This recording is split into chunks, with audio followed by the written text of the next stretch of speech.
babies. I was waiting for that day. Hopefully that will be soon, but thank you. Last night, as you know, the Senate passed important legislation.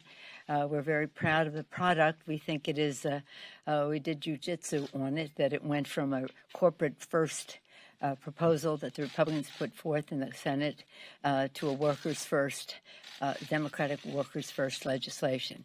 But let's first back up. As I was coming here, I saw that nearly 1,000 deaths in the United States, 900 yesterday, so I don't know what the number is today, but they're saying nearly 1,000 deaths in our country. Tens of thousands of people we have tens of thousands of cases. This is a pandemic that we haven't even seen for over 100 years in our country. It's really such a tragedy.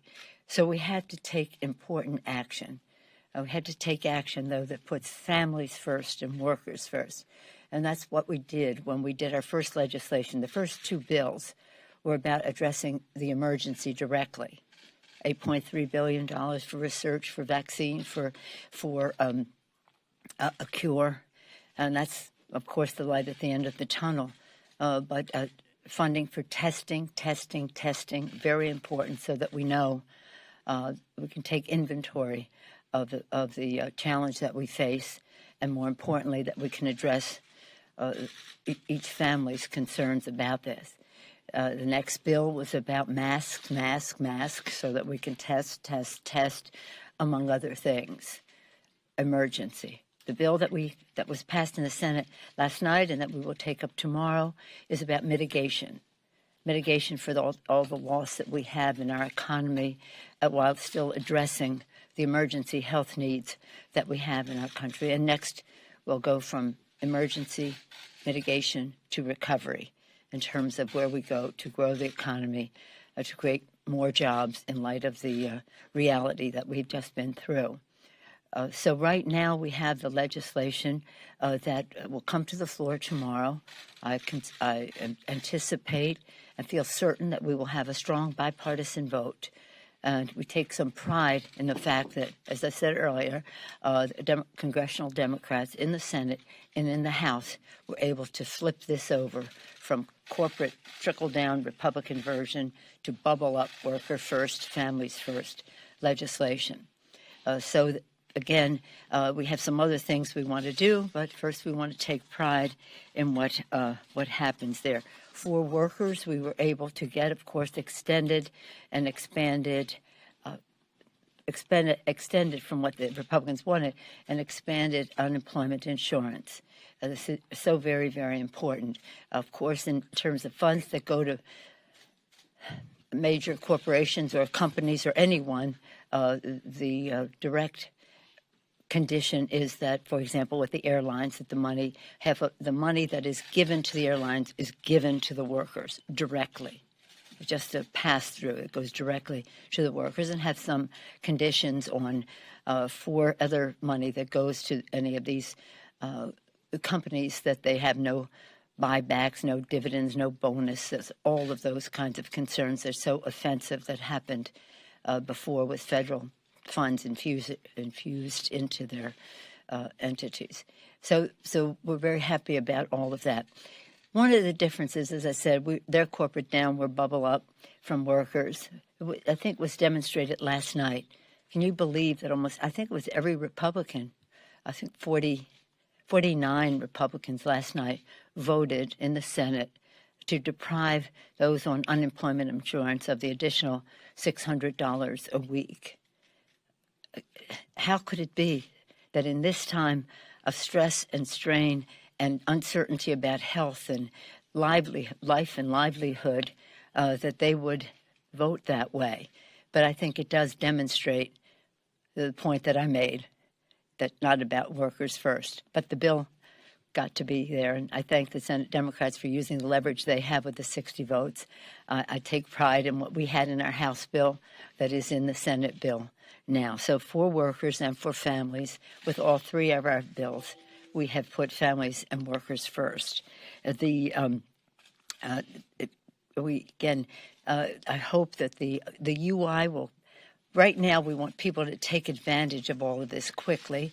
The UI will depend on how the states do it, and they're not all uniform, but we want people to know exactly how they can benefit from that, and we're putting that all together so all of our members on both sides of the aisle can know how they can facilitate enabling their constituents to take advantage of the opportunities there.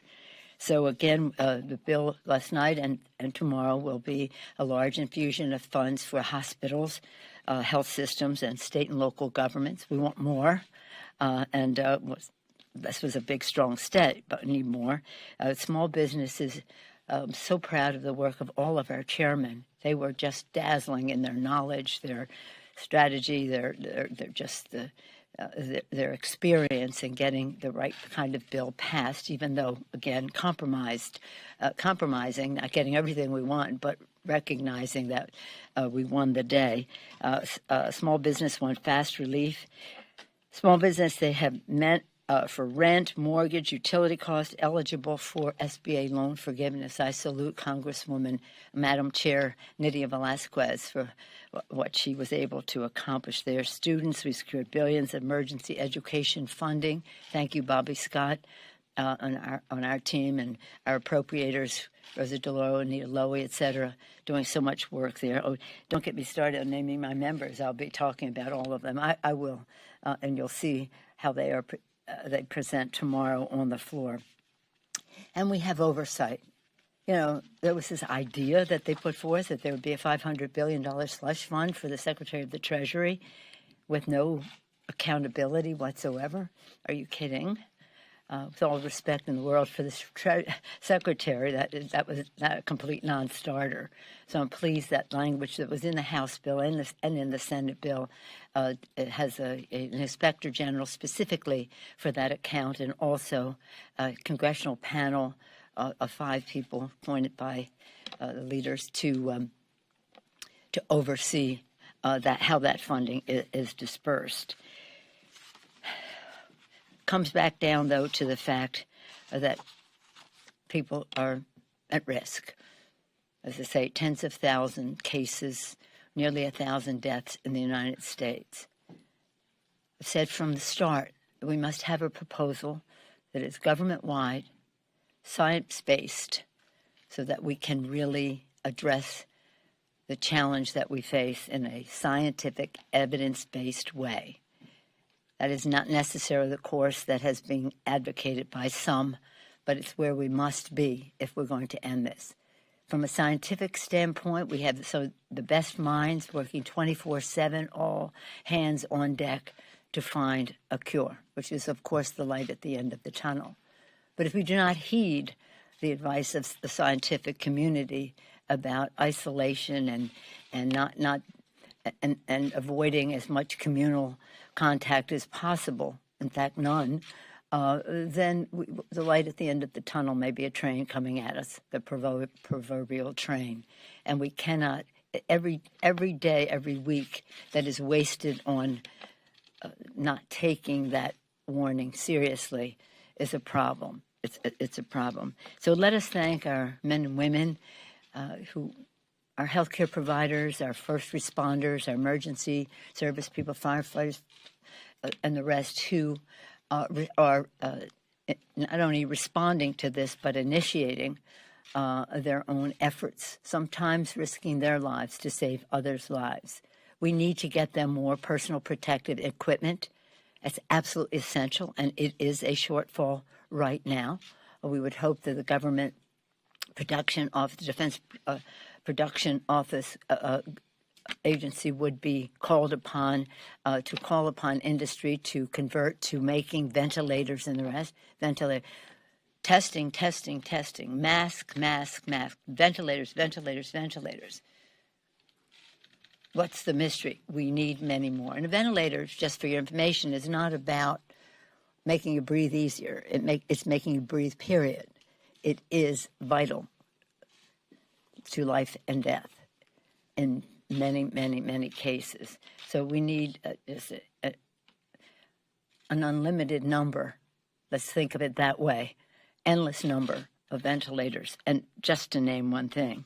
but everyone, the farmers, the producers, the grocers, everyone who's keeping America fed, our truck drivers, postal workers, delivery people, everyone who is making this survival possible, we thank. And again, we thank our scientists for striving to find a cure. So tomorrow we will go to the floor for this legislation, but as I have said, there's so many things we didn't get in any of these bills yet in the way that we need to. So the next step would be, well, among other things, we want to have better definition of who qualifies for family and medical leave. I can give you some examples if you wish. A stronger OSHA protections for our workers, essential to life. Pensions, we had a proposal on pensions in the legislation that my understanding was, and I trust it is true, that the president supported, but Senator McConnell wouldn't do it, but said we'll do it in the next bill. So we're ready for that. Increased SNAP. One disappointment in the bill was they would not increase. We were asking for a 15% increase in food stamps at this very fragile time for many families. They wouldn't do that in this bill.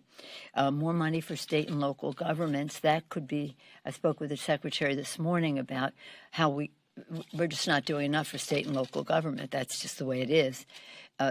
We had $200 billion in our bill.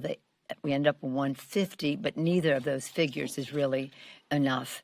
But we're hoping, and I mentioned to him that the Fed, and I talked to Chairman Powell about this, that they would expand the opportunity for, shall we say, helping out state and local government, municipalities, and the rest. In the bill, we call for that, but really permissively enabling the secretary to do it, but not requiring him to do it. And the administration did not want the requirement, but they say that that is what they intend to do. We'll see, and hopefully that is the case, but we're still going to need to have more money for state and local governments, municipalities, and the rest. Then one of the important things that we have to insist upon, we said free testing.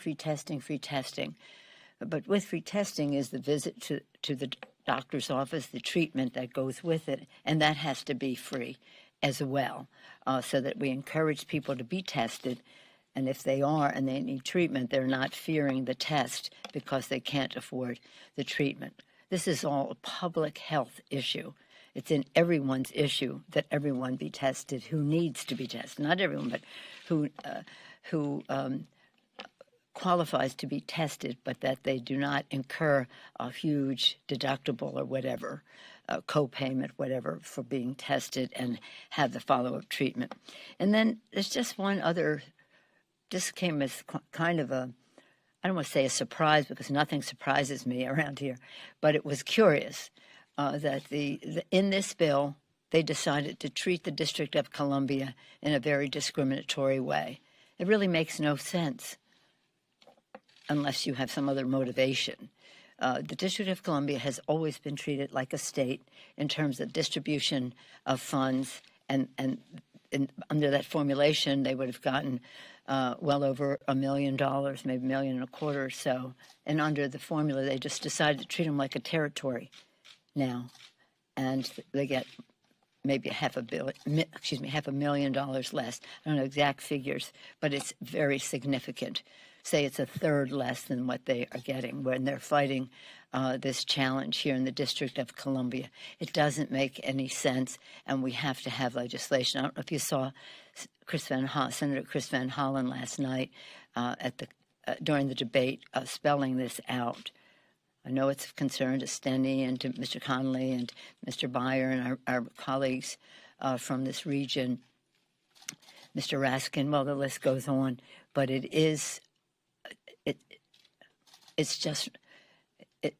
doesn't face the realities of a public health crisis that we have in our country, and goes out of its way to do something so out of the ordinary. Let's just hope it was. Well, it was a decision. It wasn't an accident. It was a decision. So let's make a decision to correct that. But again, let us all be very prayerful about how we go forward. We want the American people not only to wash their hands regularly and hydrate all the time, but to understand that we view them as our bosses. They are our bosses. We are responsible to them. On Sunday morning, when we met with the M's, McConnell, Mnuchin, McCarthy, Chuck and I were there, and I said, since it's Sunday morning, why don't we begin with a prayer? My part of it, not their part, my part of it. I'll begin with a prayer. His Holiness Pope Francis called for a world prayer. I won't do it justice, but what he did was to pray that those who have the responsibility to care for others would be enlightened to take that responsibility and act upon it. When I finished my prayer, the secretary said, well, you've quoted Pope Francis. I'll quote the markets. So that's kind of how God knows we want the markets to succeed. That's very important. Markets are not going to succeed unless we take care of people and we restore their health, whether there's a cure or whether there's a behavior that reduces this tragedy in our country. But let us work together in the most bipartisan way possible to get the job done as soon as possible. It won't happen unless we respect science, science, science. And for those who say we choose prayer over science, I say science is an answer to our prayers. Any questions? A lot of Americans have heard a lot about the direct payments that they're getting as part of this bill. And the biggest question they have is, when are we going to see these checks? Why not approve this bill by unanimous consent so that American families don't have to wait even a moment longer to get this money in their bank accounts? Thank you for your question. The two are completely unrelated. It has nothing to do with unanimous consent. Tomorrow we'll bring the bill to the floor. It will pass. It will pass with a strong bipartisan support. I spoke to the secretary about this today. I said, why don't we do the direct payments technologically so that they can be received more immediately? I don't know if that's their plan, but I hope that it would be.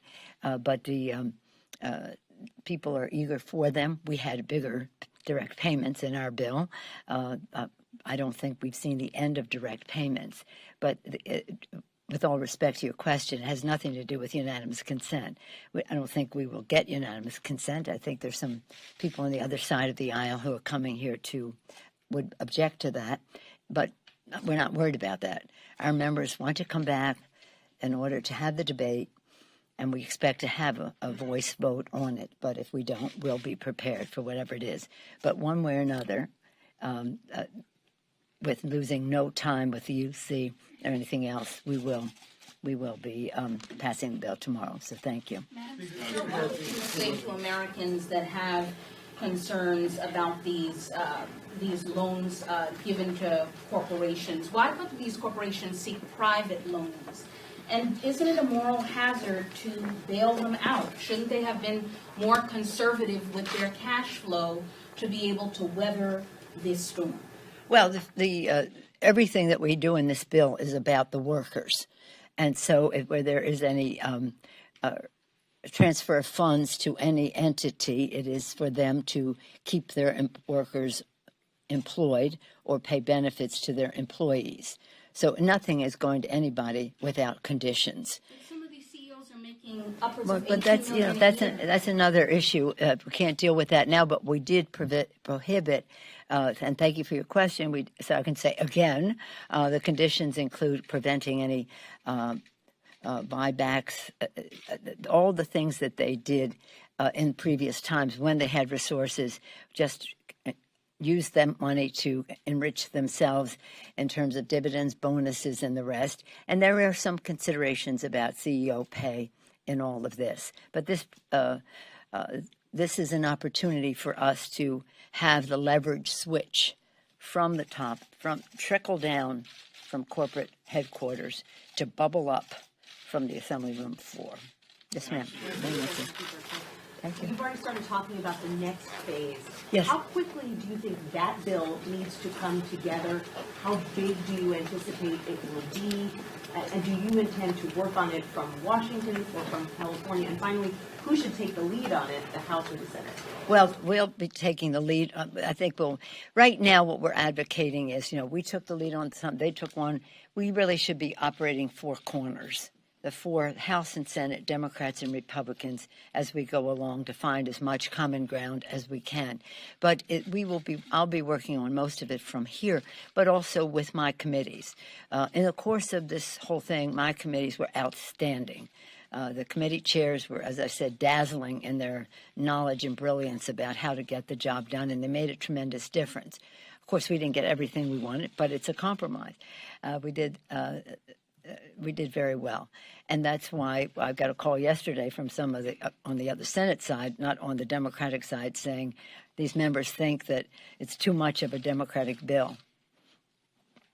What can I say? So in any case, we'll go through the committees. Bobby Scott of the Education and Labor Committee, which oversees family and medical leave, will be working on that, as will be the appropriators, Rosa DeLauro, and that will work House and Senate. We have the legislation with Patty Murray that they rejected, but we'll bring it back. The OSHA is also from that committee. The OSHA, the Occupational Safety and Health issues, are very important, more important at this time than any time anybody can remember, because people are going into an infectious situation. So we'll be having our by phone, and perhaps even beyond that, have our meetings to bring that together. But in this case, it's going to be public sentiment. People say, well, why do we need another bill? We need it because the health workers working in those settings need it. We need it because of a family. For example, if your mom, bless her heart, I don't know if she's healthy. Wonderful. So she's healthy. Isolated. Okay. So if your mom, for example, if your mom were in in a day senior health center where you take them in a day and they get the health needs and all that, and then come home, or was at home and had a health care provider in the home, and because of the coronavirus, those two entities, one would close and the other could not come, you would be able to take family and medical leave to care for your mom. If your mom's well and she gets the coronavirus, you can't take off work to care for her and get family and medical leave because those two conditions were not met. We strove to have them say those who cannot take care of themselves, but they wouldn't accept that language. But it doesn't make sense, does it? So anyway, we want to improve on that and improve how many other people would avail themselves of it. So again, these are needs that people have. This is all, understand this about this. It's really important to know this. This is all about the coronavirus. It's not about anything else. It's about the coronavirus. So this is temporary for this period of time.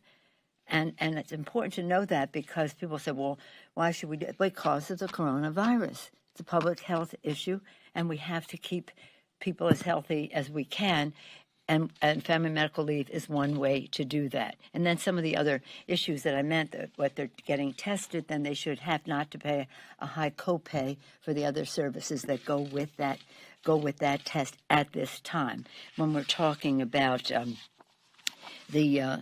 course, the direct payments are directly related to this. So, but just to that point, we want to engage the public in that discussion. The timing is interesting because I see the Senate said they were leaving until the 20th of April. I guess that's after Easter and Passover. I think everybody has to be on call for what we need when we need it, and we don't know what that might be. But whatever it is, we'll be ready. A question and a half. Do you anticipate? Is that allowed? A question and a half? Do you anticipate having unanimous support from your Democrats tomorrow on this bill? Yes. Well, let me say this. I'm not asking any. We will have a victory tomorrow for America's workers. If somebody has a different point of view, they can put it in the record. But we're not worried about that. The other question was, Governor Cuomo yesterday expressed a lot of concern that... Which one was the hat? That was the hat. Yes, that was the hat. Governor Cuomo yesterday said he's really worried about his state budget, that the money in this bill isn't going to go nearly far enough to fill the hole. Other states will likely have that problem. Do you think the next bill you're going to have to dedicate significantly more, essentially to bail out state governments who cannot do this on their own and can't fund a deficit? Well, thank you for your question. I did have the occasion to have the benefit of the governor's thinking yesterday. So, and I have the enormous respect for him. I think he's doing a spectacular job at what he is doing, and it's something we've never seen before. But I also see that with my own governor, Gavin Newsom in California. They remind me of each other in terms of they're so values-based and they're determined to do the right thing and respecting the dignity and worth of every person. But it takes money, and we have, thanks to Jerry Brown, a big budget surplus in California, which is going to be eaten away by this. So it's not a question of bailing out states. It's a question of meeting the needs of the people, and that's our responsibility to do. He called it a drop in the bucket. Well, it's several $1 billion, and it isn't anywhere near enough, but it's still $7 billion, several billion, I think like 5.6 billion, something for New York. We have to do more. And if we don't face that reality, and we're encouraging the states then to give money to localities as well, because they, in our situation in California, for example, San Francisco provides a lot of the cities and counties provide a lot of the care throughout the country and meeting the needs, whatever they are, on a public health issue. So there's no question that more money will be needed. Now, can we do it through the Fed and some low to no interest lending to the states? Let's see what they can do. And that was my conversation with the secretary this morning about I wish it were more required rather than permissive for the Fed to do that. They preferred this route, which I respect. Now let's get it done. But make no mistake, all the states around the country, we talk about New York, California, look at Louisiana, which is now ground zero for the world in terms of the explosion of this challenge in the world. And they reference some of that to Mardi Gras and the rest, but we'll see. I mean, I have grandchildren all over the country, as you probably know, one who goes to school in New Orleans, so I watch that pretty carefully. Well, I watch the whole country. So in any event, the challenge is there. The interest rates are low. The chairman of the Fed, Mr. Powell, said to me, the interest rates are as low as they'll ever be. Think big, because whatever you borrow to do with this is going to be at the lowest interest. What we did last night and what we will do tomorrow, $2 trillion, is about the cost of the tax scam that the Republicans foisted on the nation to give 83% of the benefits to the top 1%, whatever it was, plus the interest on the loan, on the debt. Indebting our kids and their future, paying the bill for tax breaks for the high end. Said it was going to pay for itself. It never does. Said it was going to create jobs. It didn't. However, this is an emergency, a challenge to the conscience as well as the budget of our country. And every dollar that we spend is an investment in the lives and the livelihood of the American people. We can go bigger, especially now the interest rates are even lower than at the time of the tax scam. So it isn't even, it's like I gave you a dime for a cup of coffee. It doesn't cost a dime anymore. It costs much more. Let's recognize that reality. But again, let's do it in a way that stays focused on the kitchen tables of America's families, their needs, their concerns, and how we can, again, meet those needs, as Pope Francis told us to take responsibility for. Thank you all very much. Thank you.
Play